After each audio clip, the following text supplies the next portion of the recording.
السلام عليكم يا أحلى متابعين. النهاردة معدنا مع حلقة جديدة من مسلسل سوبريم لورد اوف جالاكسي. الأول تعالوا بينا نصلي على النبي عليه أفضل الصلاة وأتم التسليم، وما تنسوش دعمنا باللايك والشير للفيديو والاشتراك في القناة وتفعيل الجرس علشان يوصلكوا إشعار بكل جديد بنعمله. خلونا في الأول نفتكر مع بعض أهم أحداث الحلقات اللي فاتت. بعد ما تشو تشينج عرف إن أخته مع لينا وما قدرش يوقفها، قرر انه يتدرب الاول وراح بعدها على كوكب تاني، وكان زيلي متفق مع قبيلة دوجي انهم يمسكوا تشو تشينج ويسلموه خريطة النجوم.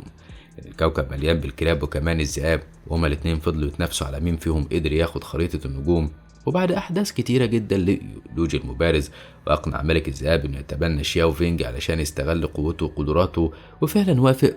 وقتها قدر تشو تشينج انه يفتح بوابة طريق النجوم تاني ويمشي هو واللي تبعه ما عدا شياو فينج.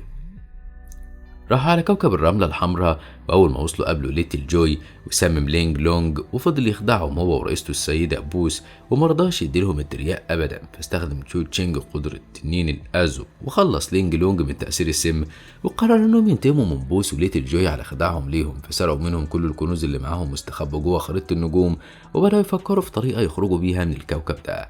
دي بقى كانت أهم أحداث الحلقات اللي فاتت. لو عاوز تشوفها بالتفصيل ينزل في صندوق وصف الفيديو، هتلاقي لينكاتها احنا مرتبينها لك. اتفرج عليها بترتيبها وارجع لحلقة النهاردة علشان تفهم الدنيا ماشية ازاي. وبرضه ما تنساش دعمنا ودعم الحلقات اللي فاتت باللايك والشير ليها والاشتراك في القناة وتفعيل الجرس علشان يوصلك كل جديد بنعمله. عملنا لكم قناة انيميشن جديدة كل قصصها واقعية وحصلت فعلا. ادخلوا اشتركوا فيها يلا وادعمونا علشان نوصل لأكبر عدد متابعين. كل يوم قصة جديدة أحلى من اللي قبلها، وابعتولنا قصصكم علشان نعملها لكم قصة كرتون وننشرها على قناتنا. مستنيينكم هناك في قناتنا الجديدة ومستنيين دعمكم لينا. بنشوف مو يونج وهو معاه وحش مجروح وبيموت، وحاول انه ينقذه بس ما كانش فيه اي امل في شفائه. طلب منه الوحش يسمح له يموت في هدوء، ونقل له كل قوته والتقنيات القتالية اللي يعرفها، وطلب منه يتدرب ويزود قوته علشان ياخد حق قبيلته وينتقم ليها. وفي نفس اللحظة دي كانت لينج لونج بتقول لتشو تشينج ان رحلتهم هتفضل خطورتها تزيد اكتر واكتر مع الوقت، وعلشان ما يموتوش فلازم يزودوا قوتهم ويزودوا كمان اسلحتهم. وافتكرت ان ليها صديق في الكوكب ممكن يساعدهم، وفرحت جدا تشو لينج انهم هيقابلوا حد لانها ممكن تلاقي عنده اكل يسد جوعها. فضلت تحلم بالاطباق اللي ممكن تاكلها. اتحركوا بالخريطة لحد ما وصلوا لتاي بينج، واديت له لينج لونج ازازة من عصير مخصوص هي عاملاه، وقالت لتشو تشينج ان تاي بينج هو افضل واحد بيصنع دروع حربية. ولما سمعها تاي بينج عرف انها عايزة حاجة منه علشان كده جات له. كملت كلامها وفضلت تمدح فيه وتقول انه انسان طيب جدا وممكن يساعد اي حد مجانا كمان، لكن برضه قال لها ان ما عندوش اي مواد يقدر يصنع بيها الدروع، والافضل انها تمشي تشوف حد تاني يساعدها. قالت له لينج لونج ان معاهم اطنان من المواد والاف من الاحجار، ولما لقيته لسه مصمم انه ما يعملهاش اي حاجه لانه عايز يعيش مسترخي كده ومتخفي عن الكل وبس، اخدت منه العصير بتاعها وقالت له انه ما عملهاش كل حاجه هي عايزاها، فهتعرف الكل حياته ووقتها مش هيقدر يعيش في راحه بال ابدا.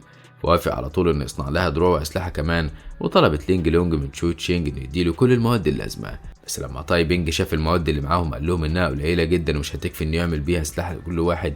اترجته لينج لونج انه يساعدها، واتهموا تشو تشينج انه بيبالغ في الكميات علشان ما يعملهمش حاجه. فدخل واحد معاه نيزك وطلب من تاي بينج انه يعمل له بيه عمود، وكان النيزك كبير وتقيل جدا، ومع ذلك قال له تاي بينج انه مش كفايه. ولسه المقاتل بيقول له يتصرف، لمح تشو لينج وكان هيضايقها، بس تشو تشينج وقف في وشه وطلب منه يمشي. كان المقاتل ده عملاق وقوي جدا، فقال له تشو تشينج انه هيقتله، وقف استعد لقتاله وطلع صورة روحه، وكانت عبارة عن غوريلا عملاقة جدا. بس لما لقى تشو تشينج طلع له روح العنقاء وكانت في المستوى الخامس، وكمان حواليه ناس هتساعده، حس ان القتال معاه مش هيبقى سهل.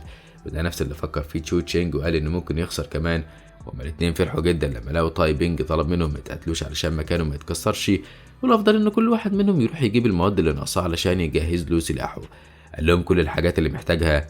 خرج المقاتل وقال انه هيجيب له كل طلباته، وفي تشو تشينج سأل تاي بينج عن المقاتل، فسكتوا تاي بينج وفكروا بالحاجات اللي محتاجها ولازم يجيبها من خزان اللهب الأساسي.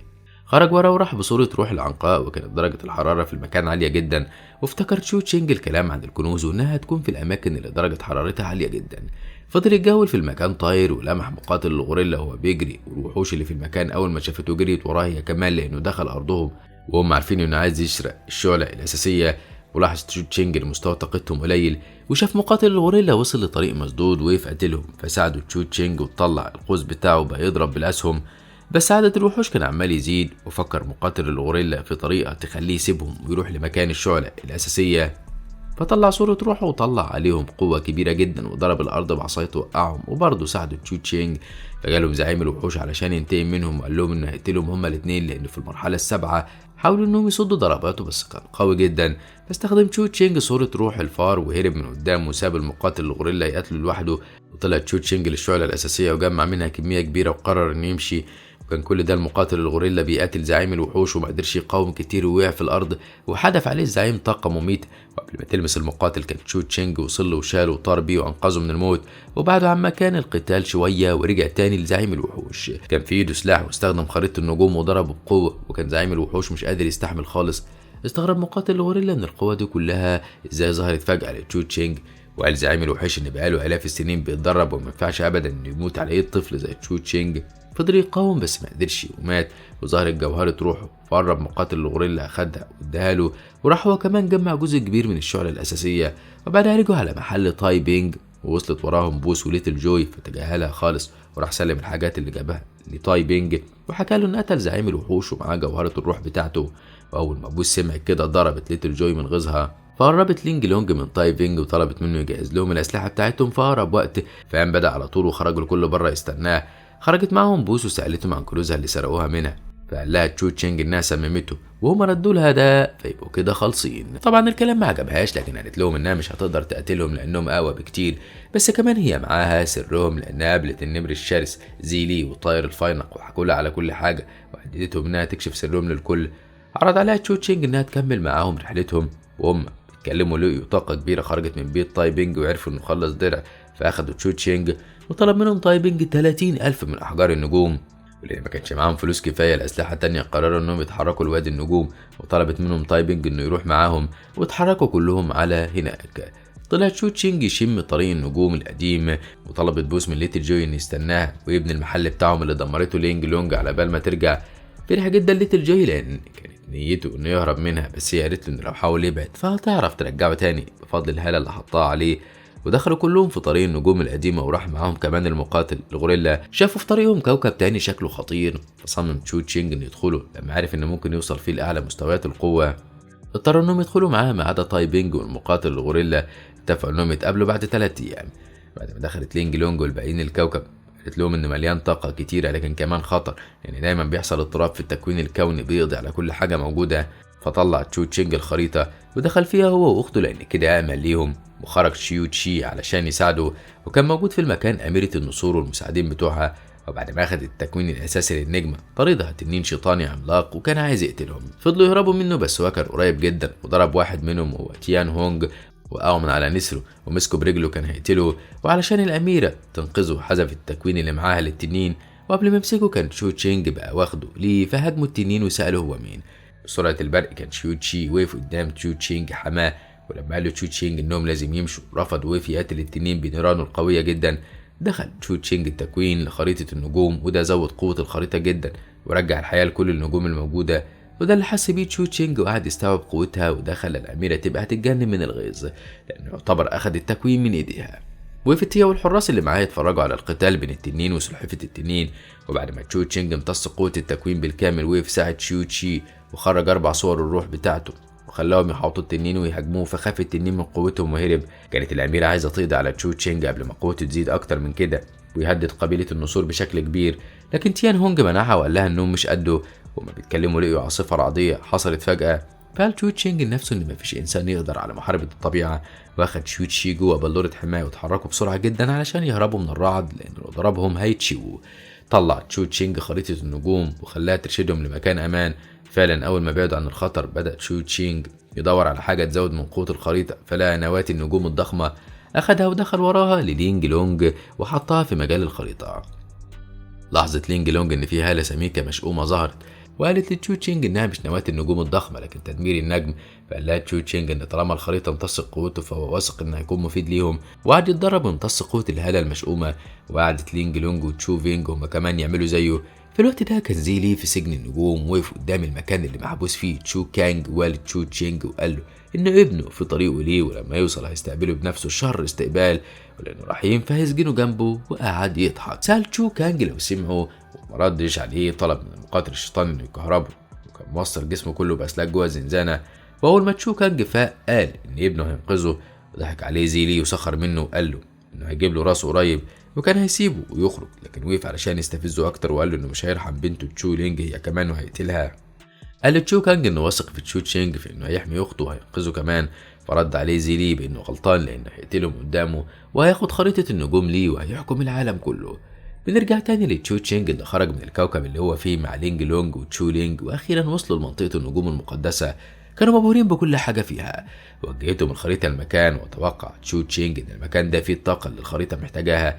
قابلوا كمان بوس وتاي بينج والمقاتل الغوريلا، وقال لهم تشو تشينج إنهم لازم ياخدوا جولة في المكان ويتعرفوا على كل حتة فيه، وشافوا مركب ذهبية طايرة فركبوا فيها ولفت بيهم المكان. بس المفاجأة إنهم لقيوا فيها طائر الفاينق والمقاتلين التابعين لقبيلة النمور. وبعد ما تشو تشينج استغرب واتضايق من الفخ اللي وقع فيه برجليه، سألهم عن النمر الشلاس زيلي، فردت عليه طائر الفاينق بمنتهى البرود وقالت له إنها مسؤولة الاستقبال وهتوصله له. وطلعت بوس أختها كمان وكانت معاهم علشان تراقبهم وتوصلهم ليها. فبصت تشو تشينج لطائر الفاينق وقال لها إنه موجود هنا علشان ينقذ والده، وسألهم عايزين يقتلوه إزاي، لكن طائر الفاينق رفض القتال ودخلتهم جوه المركب علشان توصلهم لزيلي. فضلوا يتجولوا في المركب ولقوا كنوز كتيرة نادرة للبيع، وشاف تشو تشينج خاتم من الفضة ولؤلؤ التنين كان عايز يشتريهم، ولما لقى السعر عالي سابهم ومشي. بس لما لقى مقاتل تاني عايزهم رجع تاني للبياع ووافق على سعره. المقاتل وقفه وقال له انه جنرال لونج وهيدفع اعلى سعر علشان ياخدهم. طبعا البياع وافق، لكن تشو تشينج رفض وقال لهم انه مش هيتخلى عن الحاجات اللي عجبته لاي حد. ودخل تاي بينج وقال للجنرال ان تشو تشينج اتفق على السعر وهو كده بيسرع منه، وكله استغرب من الجرأة اللي بيتكلم بيها تاي بينج مع الجنرال. حتى الجنرال طلب منه يلزم الادب معاه والا هيسجنه. ودخلت بوس كمان وقالت له ان تشو تشينج معاها والمفروض انه يعمل لها اعتبار، وشرحت له ان تشو تشينج شغال عندها، لكن الجنرال ما اهتمش بكلامها.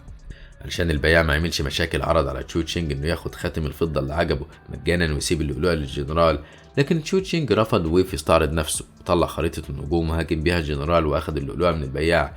في الوقت ده كان الجنرال لسه هيهاجمه. دخلت طائر الفاينق قالت له ان تشو تشينج هيموت في النجم المقدس على ايد زيلي وهيسيب كل الكنوز اللي معاه وراه، يبقى وقتها ياخدها كلها. فاقتنع الجنرال وسابه، وقعد تشو تشينج يمتص قوة اللؤلؤة اللي معاه وعرف انها تزود طاقة تنين الازو. واستنتج ان اللورد هو كمان معاه نفس صورة روح التنين، وقال كويس ان ما سابلوش الكريستالة واللي ما كانش هيقدر عليه. وبعد شوية وصلوا المدينة اللي فيها زيلي ونزلوا كلهم من المركب. المفاجأة ان صديق الجنرال هو التنين اللي تشو تشينج اخد بلورة روحه، وعرفوا انه ما ماتش لكن اختفى وساب لهم جوهرة روحه علشان يفكروه مات وما يروحوش وراه. وقال الجنرال على اللي عمله معاه تشو تشينج علشان ياخد له حقه. فطلب الجنرال من تشو تشينج انه يسلمه الجوهرة وكمان الشعلة الأساسية والا هيموته. فدخلت طائر الفاينق وطلبت منه يهدى وهي هترجع له كل حاجة هو عايزها. الجنرال لونج ما كانش قادر يصبر اكتر من كده وخلى التنين يضرب الارض برجله، واداله امره كمان بالهجوم على تشو تشينج. فطار التنين ولسه هيقرب منه ظهر زيلي وطلب منه يسمعه الاول، وقال ان كل الكنوز اللي اخدها منه تشو تشينج هيرجعها له هو بنفسه في الوقت المناسب لانه محضر له برنامج تعذيب شامل. طمن الجنرال انه مش هيقدر يهرب منه المره دي لانهم في منطقه النجم المقدس. طلع تشو تشينج خريطه النجوم من معاه وقال لزيلي انه ممكن يديها له بسهوله، بس لو اطلق سراح والده. ولما الجنرال عرف ان تشو تشينج معاه خريطه النجوم انتبه للكلام جدا، وقال له التنين صاحبه ان الخريطه لها قوه كبيره جدا واللي معاه الخريطه دي يبقى مالك لالاف العوالم ومالك لمجره كلها. وقاطع تشو تشينج كلامه وقال له انه مش هيسلم الخريطه غير لزيلي وحدفها له. وكان زيلي مش مصدق نفسه انه اخيرا بقى معاه الخريطه، ولقى الجنرال قرب منه علشان ياخدها ليه، وقبل ما يتقاتلوا عليها اكتشفوا ان الخريطه مزيفه. وقف تشو تشينج ضحك عليهم وقال لهم انه ممكن يطلع الخريطه الحقيقيه ويسلمها ليهم بنفس السهوله لو خلوه يشوف والده، بس هما الاتنين رفضوا وتوعدوه بالعذاب. وقف كل واحد من الطرفين يظهر سلاحه للتاني واستعد للقتال. والمفاجأة ان ظهر مو يونج اخيرا بقوته الكبيرة الجبارة واستعد للانتقام منهم. وكان تشو تشينج فرحان برجوع صاحبه اللي يعتبره زي اخوه، وقال في سره انه لازم يلاقي طريقة تخرجه من الموقف ده علشان ما يخاطرش بحياة اصحابه واخته. فطلب من زيلي انهم يحددوا ميعاد للقتال، ولو قدروا يكسبوا ياخدوا والده، ولو خسروا هيسلمهم خريطة النجوم. فقال له زيلي انهم في اقليم النجم المقدس ودي منطقته مش محتاج انه يقاتل ولا يراهن. وعلشان تشو تشينج يخليه يوافق استفزه وقال له انه رفض القتال لانه خايف من الخساره. وبرضه زيلي رفض وهدده اما يسلموا الخريطه او هيدخله هو واللي معاه السجن وهيعذبهم كلهم قدامه لحد ما يسلموا الخريطه. ولسه هينفذ وقفوا الجنرال وقال له انهم لازم ياخدوا راي الملك والده الاول. وما في ثواني وكان الملك وصل وطلب من تشو تشينج انه يديله الخريطه. ولما تشو تشينج قال له ان الخريطه مش معاه سلط الملك كل قوته عليه وقال له انه يحس بيها بنفسه. ولما طاي زي حب يدافع عن تشو تشينج لان القوة اللي تعرض لها كانت كبيرة ومؤذية، رفض الملك تدخله وسلط عليه قوته هو كمان.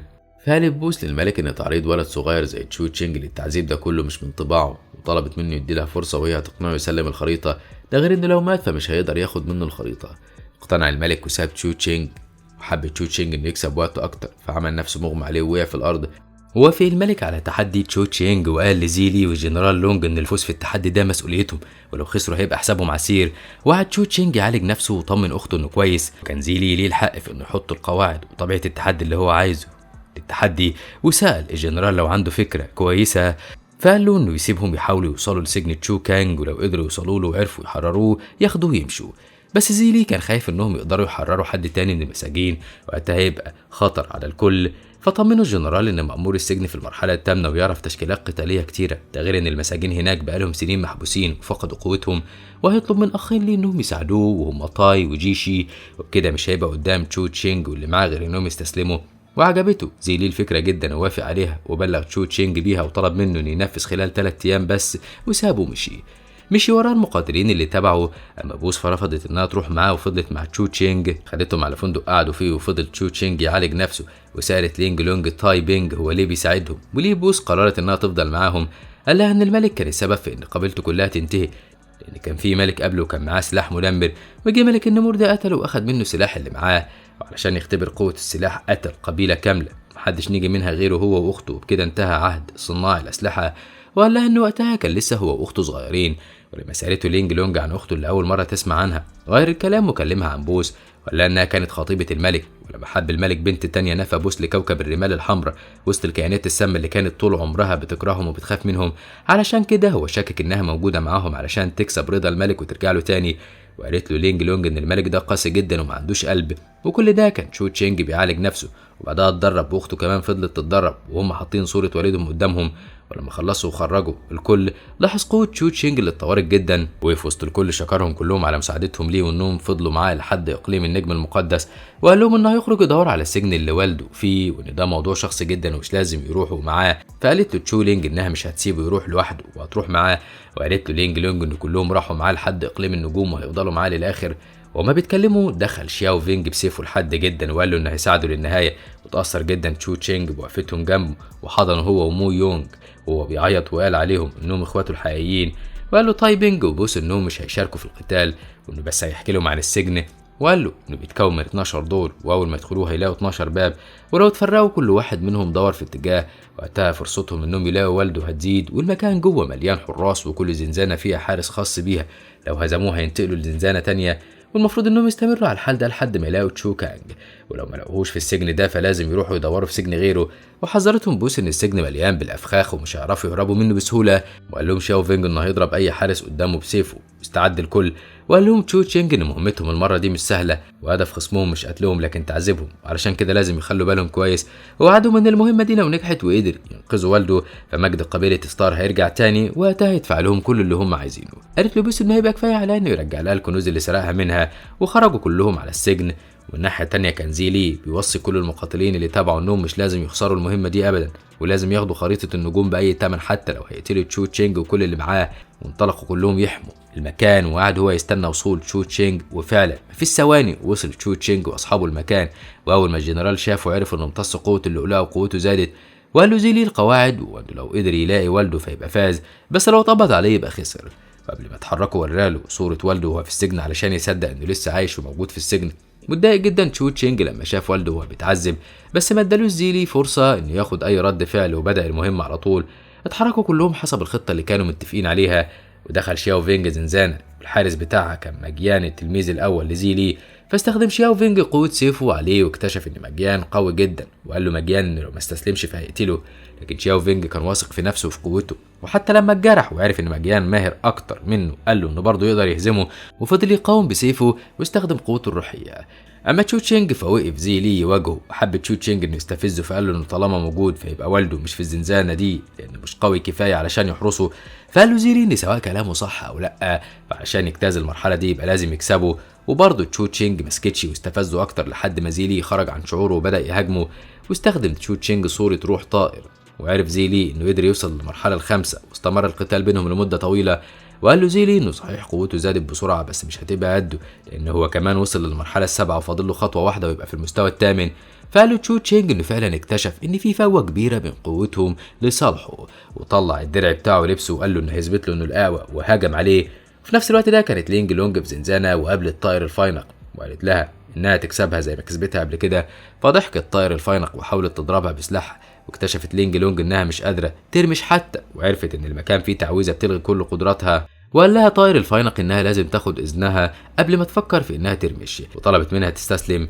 بس نجحت لينج لونج انها تعطل التعويذه وطلعت الكرباج بتاعها وفضلت تطاردها بيه لحد ما وقعتها على الارض، وقالت لها انها في المرحله السابعه ومش هتقدر عليها ابدا. وما كانتش طائر الفاينق مصدقه انها زودت قوتها مرحلتين في 3 شهور بس، فاستخدمت اقصى قوه عندها علشان تهزمها. كان من نصيب تشو لينج ونصيب مو يونج مقاتلين يعرفوهم من قبل كده، وهم كمان فاجئوهم بقوتهم الجديده الكبيره واستخدموا القوه دي في قتالهم، وهم كمان قتالهم دام فتره كبيره لكن في النهايه انتصروا. اما شياو فينج فللاسف خسر القتال قدام ماجيان، فطلب منه يديله فرصه سنه واحده وهو يقدر يهزمه، لكن ماجيان قال له ان القواعد بتلزمه انه يقتله دلوقتي. ودخل عليهم الجنرال لونج وقال له ان المفروض ما يضيعش وقته معاه ويقتله على طول. فقال له ماجيان انه ابن افضل سياف وموهبته كبيره جدا وطلب منه يديله فرصه. فقرب منه الجنرال قال له الجنرال بقى هو ازاي مش خايف انه ينمي قدراته اكتر ويقدر يهزمه في المستقبل، وكمل كلامه وقال له انه طالما مش عايز يقتله يبقى هيقتله هو بنفسه. فقال ماجيان لشياو فينج ان لو قدر يهرب من السجن ده فيبقى يقتله تاني بعد سنه، وسابهم ومشي. وكان الملك في الوقت ده قاعد في زنزانه والد تشو تشينج بنفسه وطلب منه يعرفه مكان خريطه النجوم علشان ينقذ ابنه من الموت، لكن تشو كانج صمم انه ما يعرفش حاجه عن الخريطه. فقال له الملك انه قريب جدا هيندم لما يتقبض على بنته وابنه. وتشو تشينج كل ده لسه بيقاتل زيلي، ومقاتل الغوريلا وصل للزنزانه اللي فيها والد تشو تشينج وكان الحارس عليها هو مأمور السجن بنفسه. وقفوا يتقاتلوا وقالوا المأمور انه يسحقوا، وكل واحد فيهم طلع صورة روحه ووقف قاتل بيها التاني. وبنشوف تايبنج بعد ما رفض انه يشارك معاهم في القتال قال انه لازم يروح يزور حد، وفعلا راح لواحده اول ما شافته استغربت من جرأته انه جالها برجليه. قالها انه جاي ينصحها انها ما تقللش من قوه الشباب الموجودين لان قوتهم كبيره جدا. فضحكت وقالت له ان هو اللي قلل من نفسه لما انضم ليهم، لان مهما كانت قوتهم فبرضه مش هيقدروا يقتحموا السجن ويخرجوا منه براحتهم. وبنعرف ان اللي بتكلم تايبنج هي اخته، وقال لها ان هي اللي تعتبر عار على العيله كلها علشان وافقت انها تشتغل مع الملك اللي قتل عيلتها، لكن هي كان رأيها ان الملك انسان كويس وشرف ليها انها تخدمه، وان السبب في انها تشتغل كده لان هو اللي سابها وتخلى عنها وهي محتاجاه. فقال لها ان ده الوقت المناسب اللي لازم ينهوا فيه مشاكلهم مع بعض. في الوقت ده كان مو يونج دخل لزنزانة جديدة وقابل مقاتلة الأفعى، ووقفت قتلته وقالت له إنها تاكله، ودخلت له لينا اعتذرت له عن اللي عملته معاه قبل كده وطلبت منه إنه يسامحها. عرضت عليه إنهم يرجعوا لبعض تاني، بس يا ترى دي هتكون حيلة جديدة ولا فعلا صادقة؟ ويا ترى بقى هيكون رد فعل مو يونج إيه؟ ده اللي هنعرفه في الحلقة اللي جاية. لو عجبتكم حلقة النهاردة ما تنسوش دعمنا باللايك والشير للفيديو والاشتراك في القناة وتفعيل الجرس علشان يوصلكوا إشعار بكل جديد بنعمله.